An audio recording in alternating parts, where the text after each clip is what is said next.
In the Trenches with Dave Lapham, presented by First Star Logistics. We're coming from the First Star Logistics studios, one of the best that you can find, as Dave Lapham will tell you all the time. No doubt. Roles a little reverse, Lap. You've had a crazy day, to say the least. First off, on behalf of First Star Logistics, First Star Media Group, and myself, congratulations on being the newest member of the Bengals Ring of Honor, a long overdue honor that you earned very well. Dave, I can't thank you enough. Really appreciate that. It means a lot coming from somebody like you that knows the game of football at all levels, and knows what it takes to try to be successful in the game of football at multiple levels. So, it's kind of the culmination of a career goal, and I didn't really know. In fact, there wasn't a Ring of Honor as such that the Cincinnati Bengals had. This is kind of a new scenario, but I wanted to try to reach the highest level I possibly could as a player with the Cincinnati Bengals, whatever that honor might be. And now here that the Ring of Honor is there, and that became the goal, to try to get into the Ring of Honor some way, shape, or form, and it has occurred. The fans voted me in, and I can't thank them enough. The Bengals have tremendous fans that understand the game of football, know what they're looking at, know what they're talking about. You can't fool them. It's they're gonna call you out. So, to have been able to perform in front of them as a player for 10 years, and then to broadcast games for them for their enjoyment and benefit for the other 40 years of 50-year career here in Cincinnati is a dream come true. I really can't ask for much more. All right, I got my cheat notes here, Dave. You got it. You are joining the likes of Paul Brown, your former roommate, Ken Anderson. We've had Ken on many, many times on In the Trenches. Yep. Anthony Munoz. Yep. Episode's out right now, so people need to go catch that. Boomer Esiason, Kenny Riley, Tim Crumry, Isaac Curtis. A lot of guys, you knew these guys. You were teammates with these guys. Right. And the kind of the newer class, Chad Johnson, Corey Dillon, Willie Anderson. Now there's going to be not just yourself, Dave Lapham, in that Ring of Honor, but Leapin' Lamar Parrish, a Bengal that people, I think, often forget about. Yeah, I agree with you, Dave. And it's a shame, because the dude was a phenomenal player. There's no question. You rattled off the 10 members of the Hall of Fame, and incredible names. Bengal fans, you don't have to be a diehard Bengal fan to know these guys that you just called off in a roll call as such, and they're in the Ring of Honor. And now Lamar Parrish and myself make 12 guys. And when you think about it, a lot of football has been played, a lot of years, 58 years of football in Cincinnati with the Cincinnati Bengals. And the thing that I was thinking about earlier today, 58 years, to be a part of the organization for 50 of those 58 years is, man, that's way, way beyond my comprehension. I would have never, ever thought that in my lifetime, 50 years of that lifetime would have been spent doing something with the Cincinnati Bengals organization. I'm certainly honored and glad and happy that it happened, but I would have never thought it was going to be the case. That's for sure. So a lot of years of really good football, tremendous teams, tremendous players, and with all those years of football and all of those players, just have 12 guys now in the Ring of Honor, just kind of cuts to the quick of how much of an honor it really is. I mean, it's so humbling. I'm totally humbled. There's no other way to put it. When I think of the other guys that are in the Ring of Honor, and I'm going to be joining those guys, and never ever are you out of the Ring of Honor. Once you're in, you're in. You're never going to come out. So it's in perpetuity as such. It's a lifetime honor, and to be associated with that list of players that you read off for the rest of my life is mind-boggling. When I think about it, it's absolutely mind-boggling and stunning. Fans need to get their tickets Sunday, October 26th, halftime. Bengals versus the Jets, 1:00 kickoff. To be there when you're put in the Ring of Honor. A long way from Massachusetts to Cincinnati, Dave. I have to ask first your family. When your family found out this was going on and this was happening, what their reaction was? Yeah, my family is over the moon. I mean, just beyond total joy. I've got brothers and sisters. They've got kids. My brothers and sisters have kids and grandkids, as do I. We're of that age now, so the family has grown, and every single member is very supportive of what I do. Every member of the family is supportive of what everybody does with respect to their form of employment and what they do for a living. But the National Football League, has a little a little bit of swagger to it, and the family members I think are very appreciative of the fact that I'm still doing things with the National Football League, even at the tender age of 73. So they're still kicking with me and hanging in there and excited about it. And my brothers in particular reached out right away, and they're like, "Dave, man, I can't believe it. This is unbelievable. The fact that you're in the Ring of Honor. There's only 12 people in that Ring of Honor. Think how many players played with the Cincinnati Bengals in 58 seasons, and you're one of 12 guys that they've honored in perpetuity." And I said, "I know it. I hear you. I mean, it's it's too much for me to comprehend. Tell you what, the football universe is vast. There's no question about that. And the Cincinnati Bengals have had a lot of great players come through here. Great players, great coaches, tremendous teammates. I feel like I've known almost every single player that's come through this organization. In some way, shape, or form, have either seen play or played with or, met in some fashion. So to be in the Ring of Honor with the all-time greats, the names that you threw out there, Dave, are just, household in Bengals lore. And to be part of that is just extraordinary. Too much to wrap my mind around. We often trade stories about grandkids. Talk about, have you had a chance to talk to the grandkids yet? Because I know they call you buddy. Yes. They called you buddy. And what reaction have they got? Do they even fathom what Grandpa's done?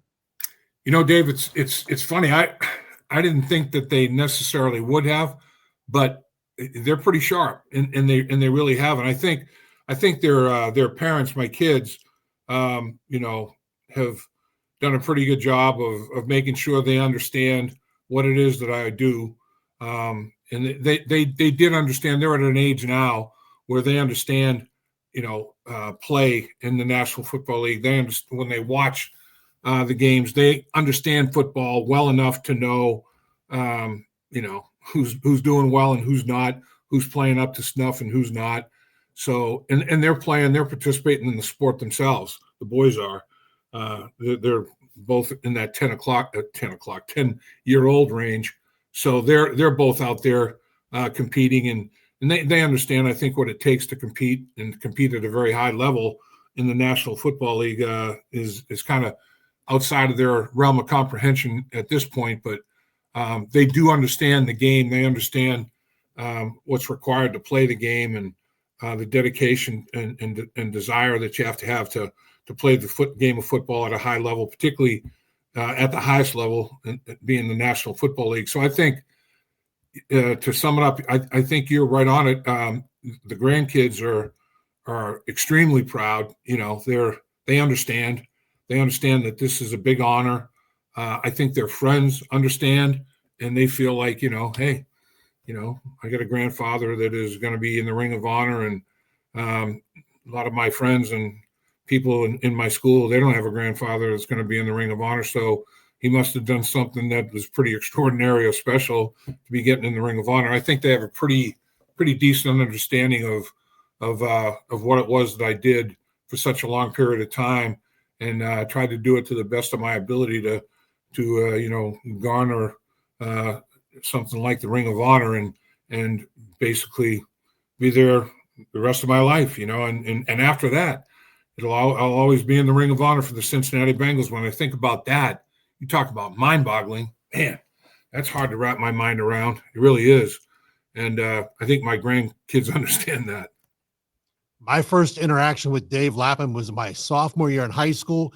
You were playing basketball as the Bengals would go around the area and play faculty of different schools. And you had gone to the East Clinton School District and played against some teachers and coaches and so forth. And I still have the autograph, and I showed that to you couple years ago. Yep. And to have the pleasure to being able to work behind the scenes with you on In the Trenches has been just an unbelievable experience for myself. So I have to add that in there. But the chance we've had to communicate about different stories in each of our lives.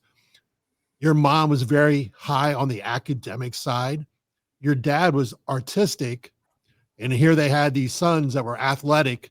What would your mom and dad think today, knowing what's happened today? Oh man, that's a great question, Dave. I mean, they would be exceptionally proud. There's no question.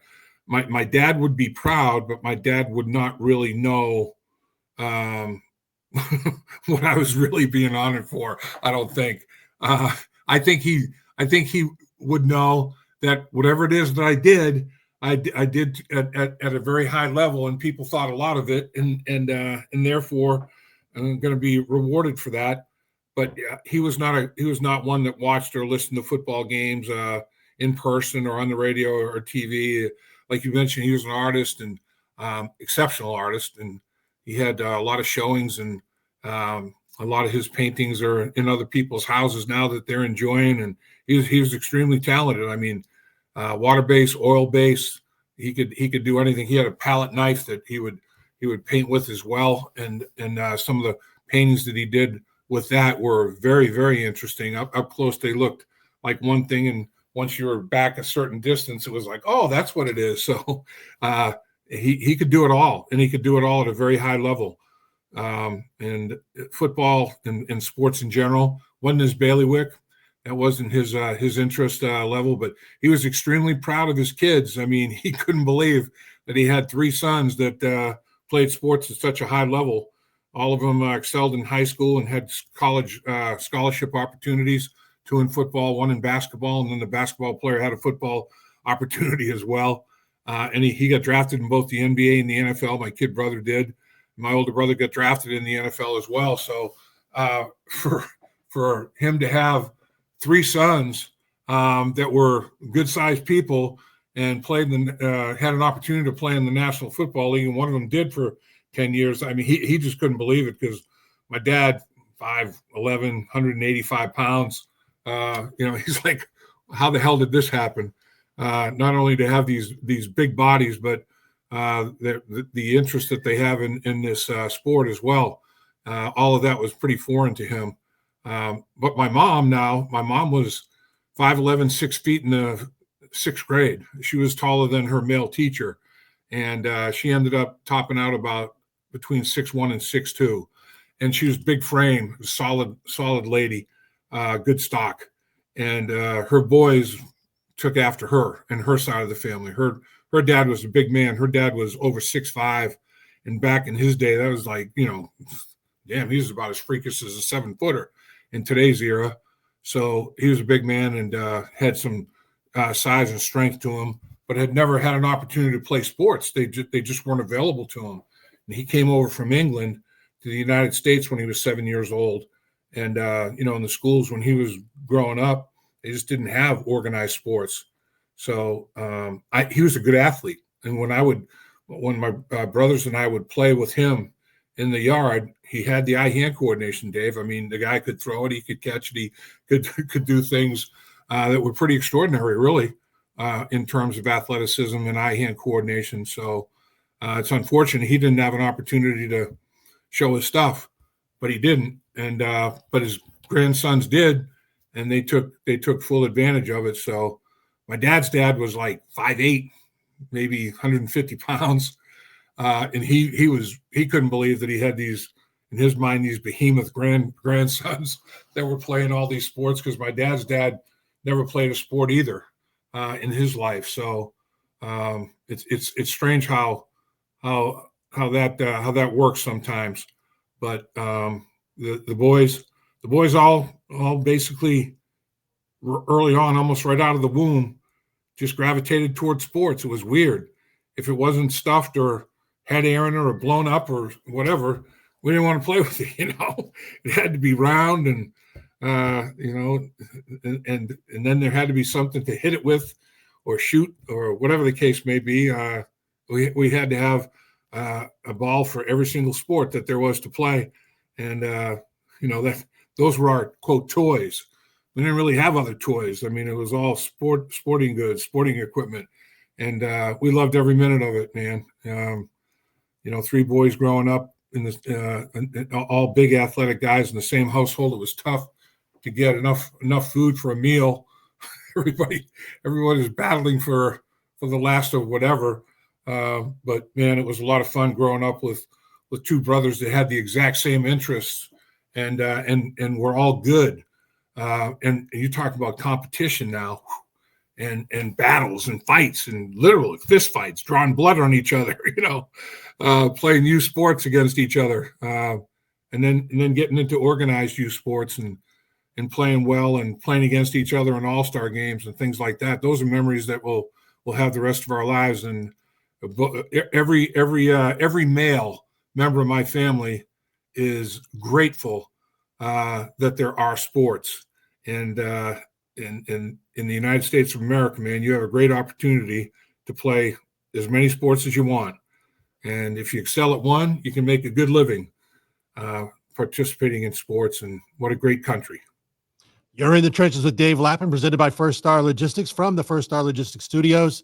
And Dave Lapham is joining us kind of a little bit of a reverse roles. I'm usually behind the camera, but not uncommon. We talk and do enjoy our live streams. We do. Sure.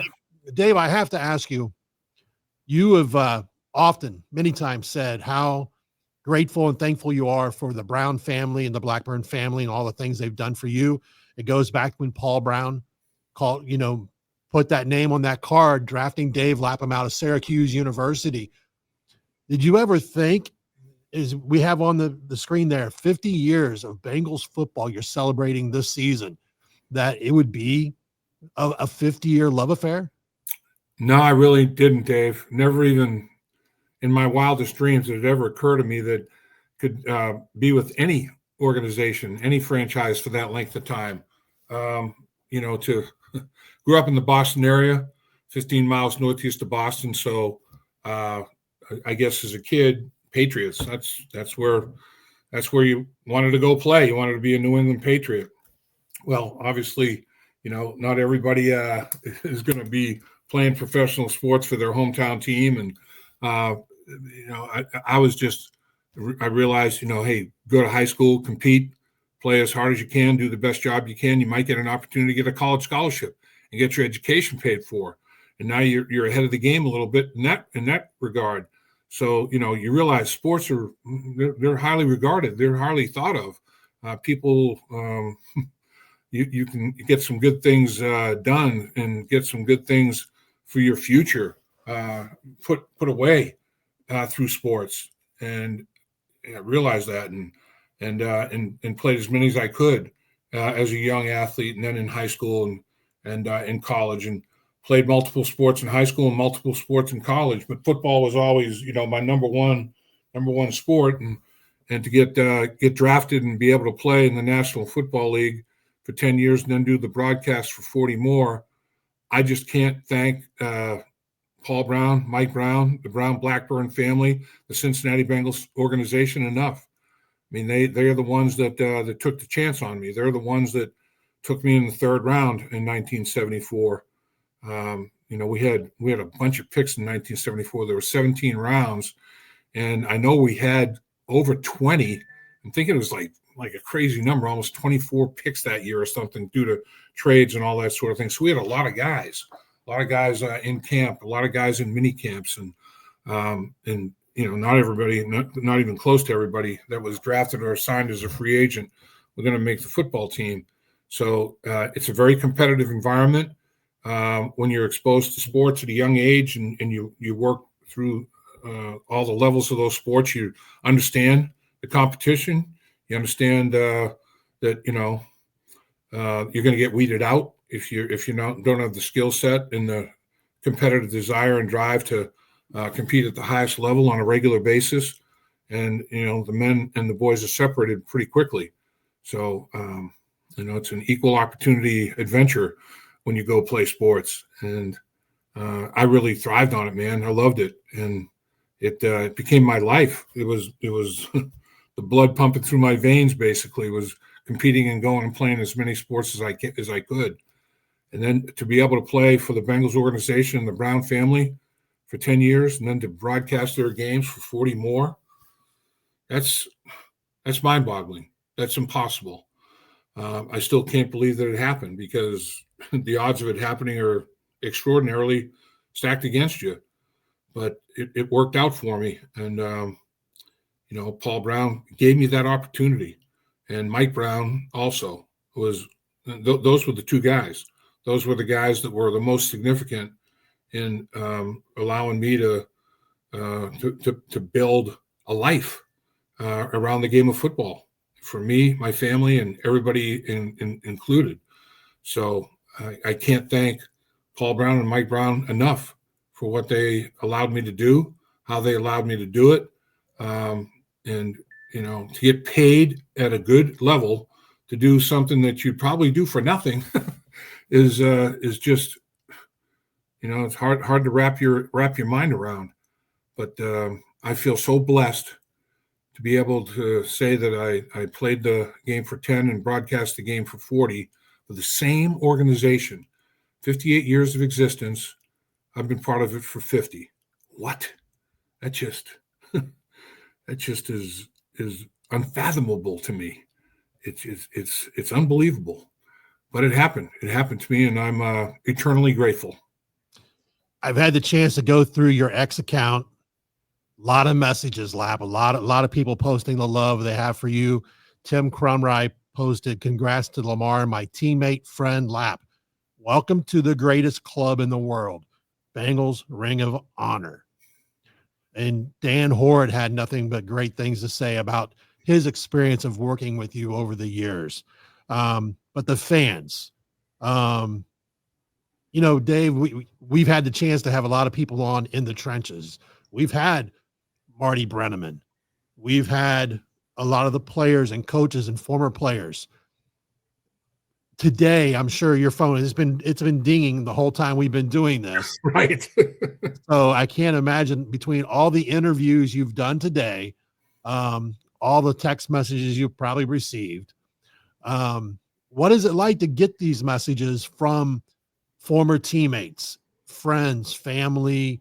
It is just embracing the fact that you forever, as you said, this is forever. You have left your mark on Cincinnati Bengals football for however long life is.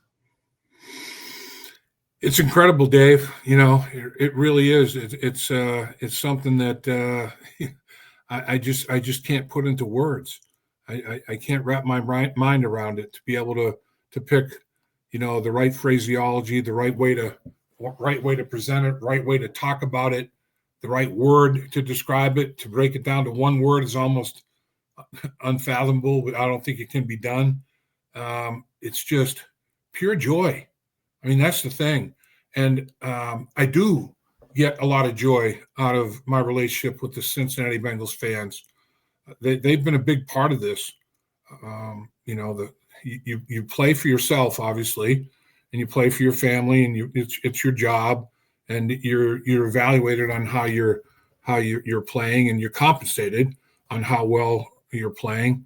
So, I mean, there's the pressures of that, but the pure joy that the fans have of sheer entertainment, and they look at it as almost like showbiz a little bit.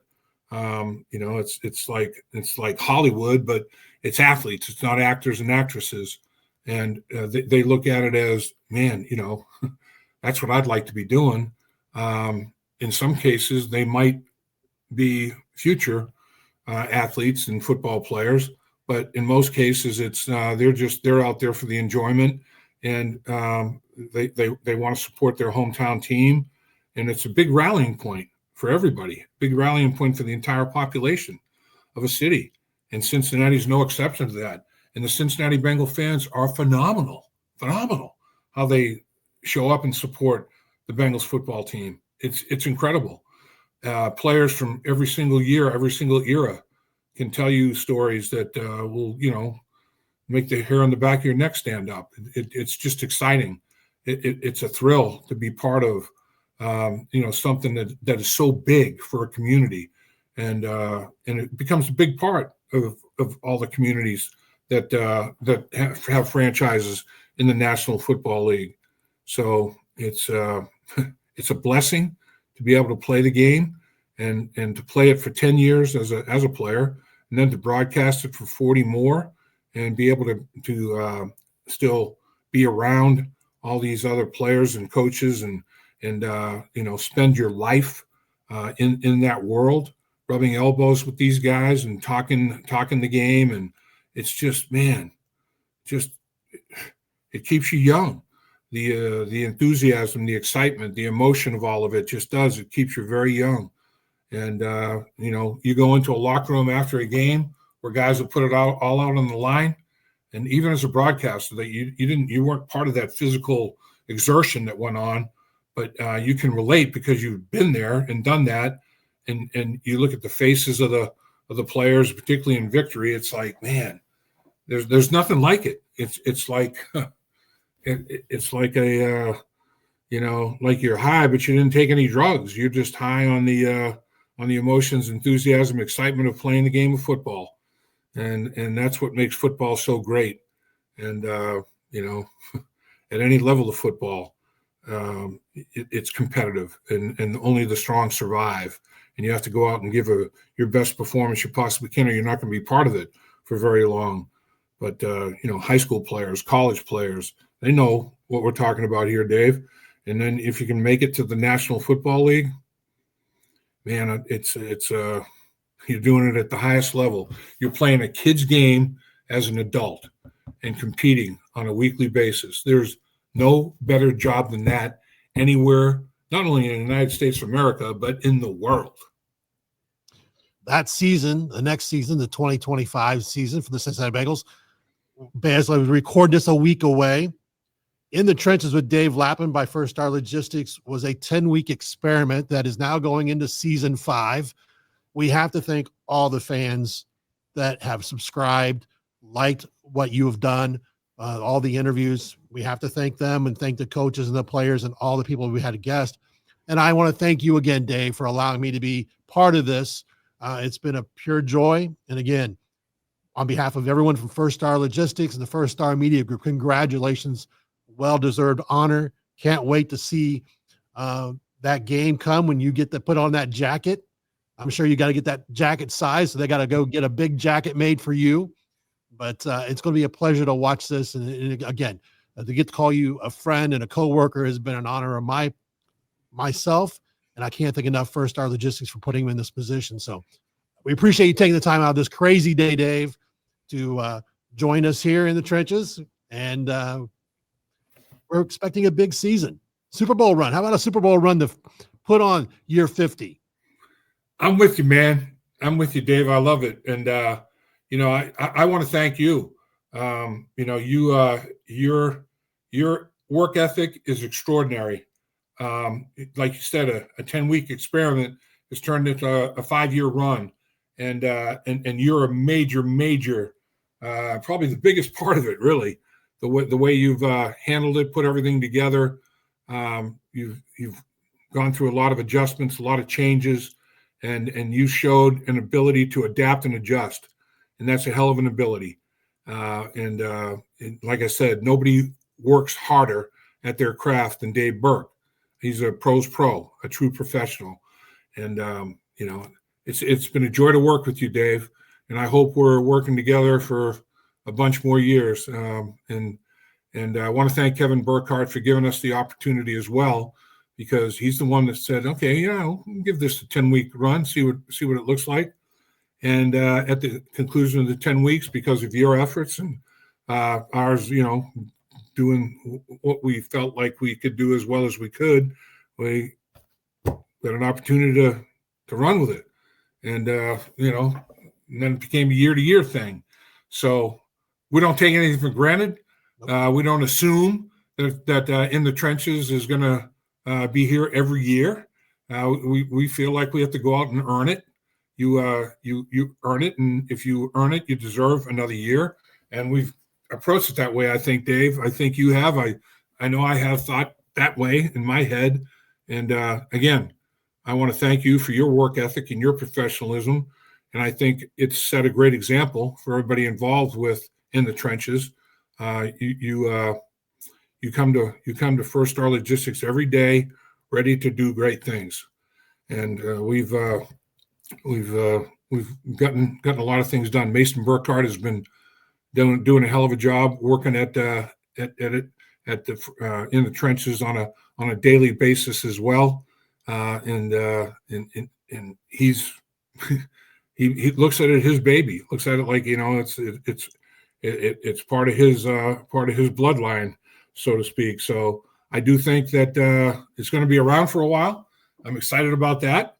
I think the future's bright for In the Trenches, and there's always going to be sports in the city of Cincinnati. So we're always going to have subject matter, Dave. We're always going to have something to have fun with, and that's the key: having fun and providing information for people that they might not have seen or heard about.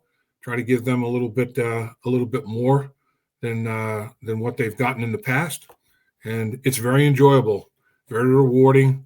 And when we do get positive feedback like we've gotten, there's nothing better. And you deserve every bit of it that you can get, Dave, because I know that nobody works harder at it than you do, and it's extremely important to Dave Berk and his family. I can tell you that. Thank you for the kind words. And again, I want to add Mason in there. Cannot leave him out. He's been a great addition to the team for the last couple of years now. Yeah. He keeps things running because we also do Joe Goodberry's Bengals on the Brain, and we've had the draft parties and that First Star Logistics has put on, and we've had all these great things that we've been able to do. I've got to bring in my signed Dave Lapham football now, so you can add that little touch to it. Ring of Honor now. That signature that I've got proudly displayed. And but again, Dave, thank you for taking the time. I know that phone has been going off, dinging all the time, and I'm sure you got more interviews you got to do. It's been a full day, and we appreciate you taking the time to be in the trenches with Dave Lapham, presented by First Star Logistics from the First Star Logistics studios. Until next time, I'm Dave Berk for Dave Lapham. Dave, any last comments you have to the fans out there as we close this? Yeah, I mean, Dave, I'd just like to say, like we talked about, the most important ingredient for success in the sports world and the podcast world are the fans, and the fans appreciating how you play, how you commit yourself to play, how we work at getting a podcast done, how professional we are in so doing. And if you do it right and you show a commitment and you show a desire to be a source for fans, they're going to respond. And I can't thank the fans enough. I guess that's the final thing I'd like to say is my appreciation for the fans will always be there. Cheered me on when I was a player, showed an interest in picking up our radio broadcasts and living and dying with us on a weekly basis with Cincinnati Bengals on a year-to-year basis as well. It's been a heck of a ride, and the fans are a big part of it. In fact, they're the most important part of it. Without the fans, we really have nothing.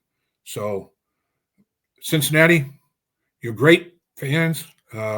You support your hometown team as well as anybody does in any sport from any city. and we think the world of you, and we truly appreciate you. Hit that like button. Subscribe if you're not subscribed to stay updated with Dave Lapham in the trenches. And we got a lot of stuff coming up. Trust me. We're going to do some live streams. We're going to have camp reports as training camp opens.